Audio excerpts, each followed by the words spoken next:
you were coming out, oh, Rasheed Wallace. And then there's Joe Smith. Oh, he's maybe more athletic. And then one guy goes ahead of another. And he had a good career. It's not hard. It's not easy to tell who is going to be the best. We got the NFL draft approaching. This is a topic all the time when trying to select in the draft. You know, Halliburton. Man, he looks like he's going to fit anywhere. How did he drop so low? Like, what?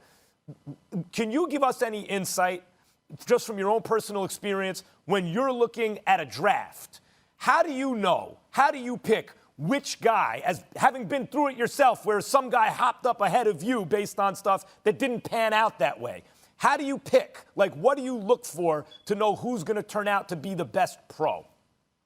Well, it's really all on what that team needs. You know, and I've learned that early, you know, in '95 when I got drafted, because, of course, I felt as though that I was the best player. Yeah, I could have went number one, but, you know, it went to my man Joe Smith. So obviously, Golden State wanted that more of a scoring forward or scoring big man, because Joe was killing them up in college at Maryland. I think he was averaging like 20, 22, 25, something like that. So they needed that low post scoring. So it's all on what that team needs, for real, for real. It's not necessarily saying that Joe was better than me, I'm better than Joe, or I'm better than KG, or I'm better than Stack, or vice versa. It's all on what that team needs, man. I don't even know why the hell you brought up Joe Smith. As far as I'm concerned, he didn't have a post game the second he got to the NBA. He could play, but the post game, no, he was a jump shooter in the NBA, a 6'10" jump shooter. That's what the hell he was. Nice player. He was a nice player, but I'd have taken Rasheed Wallace. I like Joe, but stop it, okay? I'm trying to be nice this morning. Let me ask you this, man. When you look at the Western Conference, right now, I'm looking at AD, and the mindset initially was, if AD gets healthy, there's nothing to talk about.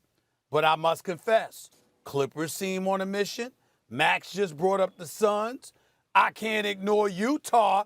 And a lucky Jamal Murray got hurt. We wish him nothing but the best, because if he were healthy, Denver would have been there. As you scour the Western Conference, is it really that simple about AD getting healthy? Or do you consider the Clippers or Utah or Phoenix real big-time legitimate threats to a healthy Lakers team? Oh, they definitely are. I had Phoenix as a sleeper team. You could ask Bonzi from our show. I had Phoenix as a sleeper team this year. Not saying they were going to win the championship, but they're doing what they're doing. As far as Utah, you know, they're playing great. They've been playing great for the last couple of years, and they're getting that continuity together as far as being that team and trying to go further and further into the playoffs. But I think you hit it on the head, Steve, with AD. I think he's that pivotal piece for the Lakers. And, you know, no disrespect to Bron and the other guys that are out there, but AD to me seems to be that pivotal piece for the Lakers to repeat. And, of course, he has to stay healthy. And it's going to be hard. I'm not saying it's going to be a cakewalk for them even when AD come back, because, as you mentioned, you know, you got Phoenix, you got Denver, you got Utah. So it's going to be – and you got Portland. So don't count them out too. Max, so it's definitely going to be a race. Max, are you listening to this man Sheed here trying to give his basketball announcer? Sheed trying to take our job. This is what Sheed be doing with Bonzi Wells. I hear it. He ain't trying to take our job. That's what he's trying to do right there with the basketball analysis. What's up? He's doing a good job too. Sheed, let me ask you something real quick before you get out of here. So you were on a team, I brought up the 04 Pistons. Like, once every 10 years, a team like that can grab a chip in the NBA.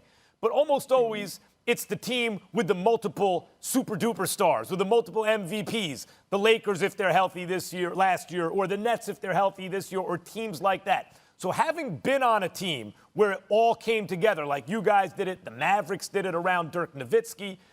So that's more like a team like Phoenix or Utah or a team like that. What do those teams need to do to be one of those once in a decade, we're going to steal this chip, even in the midst of these superstar teams? Well, it's something that's not played in the NBA right now, and that's defense.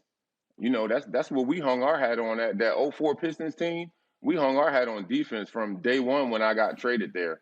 You know, it wasn't we just going to let guys score. We just going to let guys run up and down and get 120, 130 points. Nah, that's not happening with us. Defense is the main factor. And I think that's what set us aside from a whole lot of other championship teams. You know, we still have one NBA record that will never be broken, I don't think. And that's when we held 6 or 7 teams under 70 points and wasn't trying to do it. We were just playing basketball. We wasn't trying to do it. Thanks for watching ESPN on YouTube. For live streaming sports and premium content, subscribe to ESPN Plus.